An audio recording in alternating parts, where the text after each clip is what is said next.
ब्रेकनंतर स्वागत। एक महत्त्वाची बातमी। फलटणमध्ये महिला डॉक्टरनं सुसाईड नोट लिहित आत्महत्या केली। 4 वेळा अत्याचार करण्यात आला असं हातावर आत्महत्येपूर्वी या महिला डॉक्टरनं लिहिलं। पीएसआय गोपाल बदने आणि पोलीस प्रशांत बनकर या दोघांवर तिनं आरोप केले आहेत।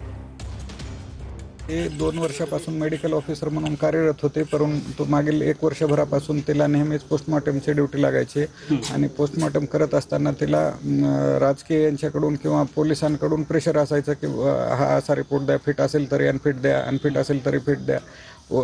पेशंट हॉस्पिटलला न नेताही त्यांचे रिपोर्ट इथं बनवून देण्यासाठी तिला दबाव टाकला जात होता आणि हा दबाव तिनं तिच्या बहिणीलाही सांगितला होता। मेडिकल ऑफिसर आहे तिची दुसरी बहीणसुद्धा, परंतु तिलाही एवढं वाटलं नाही आणि हिने एवढं गंभीर असेल असं कुणाला वाटलंही नव्हतं आणि या 2-3 दिवसामध्ये काय बोलणं झालं नव्हतं। मागच्या 2 महिन्यापूर्वी जूनमध्ये तिने हे सर्व तक्रार करण्यासाठी तिने लेखीपत्र DYSPला लिहिलेलं आहे।